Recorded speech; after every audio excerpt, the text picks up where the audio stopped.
Hello guys! ఇప్పుడే 'శ్రీరాములు' థియేటర్‌లో 'Jack' movie చూసొచ్చా. Movie నాకు నచ్చిందో లేదో చెప్పే ముందు నా ఎక్స్‌పెక్టేషన్స్ ఏంటో చెప్తాను. మొన్న ప్రీ రిలీజ్ ఈవెంట్‌లో డైరెక్టర్ గారు శిల్పం, రాయి, చెక్కడం, కుందేలు అని ఏవేవో చెప్పారు. ఆ ట్రైలర్‌కి ఆయన చెప్పిన మాటలకి ఎక్కడ సింక్ అయినట్టు అనిపించలేదు. Hero character most relatable character అంట అని చెప్పారు. క్యారెక్టర్‌కి బానే కనెక్ట్ అవుతాం గానీ మూవీ అయితే అంత బాలేదు భయ్యా.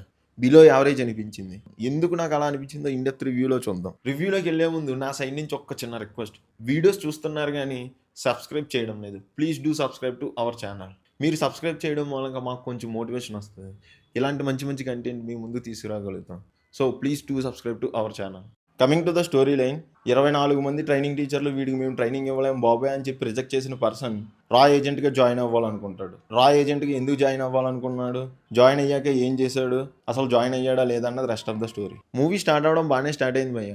ఫస్ట్ 20 మినిట్స్లో hero characterization and hero and hero father మధ్య ఉన్న రిలేషన్షిప్ అవన్నీ బాగానే ఎస్టాబ్లిష్ చేశారనిపించింది. అని హీరో క్యారెక్టరైజేషన్ కూడా కొంచెం రిలేటబుల్ క్యారెక్టర్లో ఉంటుంది. మన లైఫ్లో ఇలాంటి వాడిని ఎక్కడో ఒక చోట చూసే ఉంటుంటాం కన్ఫామ్గా. అని హీరో క్యారెక్టర్ కూడా మనం కనెక్ట్ అవుతాం. కానీ వచ్చిన ప్రాబ్లం వల్ల హీరో ప్రొఫెషన్కి డైరెక్టర్ చెప్పాలనుకున్న పాయింట్కి మెజ్ అవ్వలేదు అనిపించింది. ఆయన చెప్పాలనుకున్న పాయింట్ మూలంగా ఎక్కువ లిబర్టీస్ తీసుకున్నారనిపించింది. ఆడియన్స్ మూవీని కరెక్ట్గా సెట్ చేయలేదు అనిపించింది భయ్య. మనం ఇప్పుడు ఈ మూవీని సీరియస్ రా ఇన్వెస్టిగేషన్ మూవీలా చూడాలా లేదా ఒక ఫన్ మోడ్లో చూడాలో అర్థం కాలేదు భయ్య. పోనీ ఫన్ మోడ్లోనే చూద్దామంటే హీరో క్యారెక్టర్ మూలంగా వచ్చే ఫన్ తప్ప ఇంకే ఫన్ లేదు అక్కడ. హీరో చెప్పే one liner punches and Naresh గారి కామెడీ అక్కడక్కడ వర్క్ అయింది తప్ప ఇంకేం వర్క్ అవ్వలేదు అనిపించింది నాకైతే. Coming to the plus points, ముందుగా చెప్పినట్టే హీరో చెప్పే వన్ లైనర్ పంచెస్ బాగా ఫీల్ అయిపోయా. అండ్ నరేష్ గారి ట్రాక్ కూడా పర్లేదు భయ్య, బాగానే ఉందనిపించింది.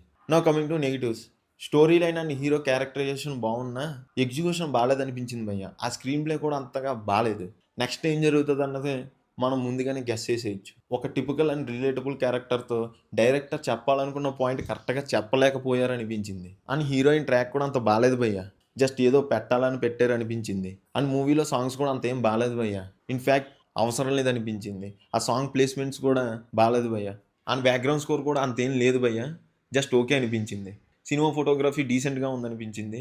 అండ్ యాక్షన్ సీక్వెన్స్ కోసం సీజీ అండ్ విఎఫ్ఎక్స్ అది యూస్ చేశారు. అదేం బాగాలేదు భయ్య. And production values are also decent. Siddhu garu Jack అనే క్యారెక్టర్లో జీవించేశారనిపించింది. వైష్ణవ్ చైతన్య యాక్టింగ్ అయితే జస్ట్ ఓకే అనిపించింది. నరేష్ గారి యాక్టింగ్ కూడా బాగుంది. Rest of the all actors వాళ్ళ రోల్స్లో బాగానే చేశారనిపించింది. And my final word is decent first half followed by below average second half. But Siddhu గారి యాక్టింగ్ కోసం అయితే కన్ఫామ్గా ఒకసారి అయితే చూడొచ్చు భయ్య. That's it guys. మీకు మా రివ్యూ నచ్చినట్టయితే please do subscribe to our channel. మీరు కూడా ఈ సినిమా చూసుంటే మీ ఒపీనియన్ కామెంట్ చేయండి. Thank you all. జై హింద్.